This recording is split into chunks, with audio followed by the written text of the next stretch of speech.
రంగారెడ్డి జిల్లా అబ్దుల్లాపూర్మెట్ మండలంలోని 103వ జయంతి సందర్భంగా తెలంగాణ సాయుధ రైతాంగ పోరాట యోధుడు నల్లగొండ మాజీ ఎంపీ కామ్రేడ్ బొమ్మగాని ధర్మభిక్షం విగ్రహానికి పూలదండ వేసి జోహార్లు అర్పించి కార్యక్రమంలో ముఖ్య అతిథులు సిపిఐ పార్టీ జాతీయ నాయకులు మునుగోడు మాజీ MLA Palla Venkatareddy, AITUC senior నాయకులు రత్నాకర్ సార్, సిపిఐ పార్టీ రాష్ట్ర కార్యవర్గ సభ్యులు కామ్రేడ్ ఆందోజు రవీంద్రాచారి అన్న, సిపిఐ పార్టీ రాష్ట్ర కౌన్సిల్ సభ్యులు కామ్రేడ్ ముత్యాల యాదిరెడ్డి అన్న, స్థానిక కౌన్సిలర్ పబ్బతి లక్ష్మణ్, ఏఐటియుసి రంగారెడ్డి జిల్లా ఉపాధ్యక్షులు అజ్మీర్ ఆర్సింగ్ నాయక్, రంగారెడ్డి జిల్లా సిపిఐ పార్టీ కౌన్సిల్ సభ్యుడు కేతరాజు నరసింహ, ఏఐటియుసి జిల్లా కార్యవర్గ సభ్యులు దాసరి ప్రసాద్,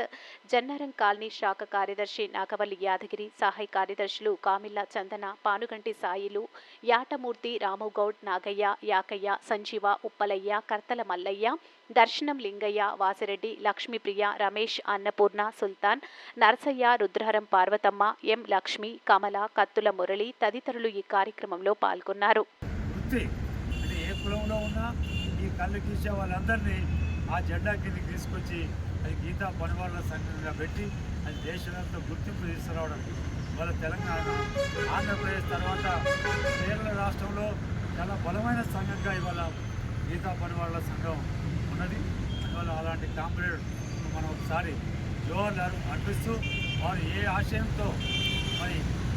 ఉద్యమాలు నిర్వహించి వారు వదిలిపెట్టిన కార్యక్రమాన్ని మన మీద బాధ్యత పెట్టారు, దాన్ని పరిపూర్తి చేయడానికి కమ్యూనిస్ట్ పార్టీ కార్యకర్తలుగా ఈ జయంతి రోజు మనం కంకణబద్దులు కావాలని మీకు అందరికీ పిలుపునిస్తున్నాం.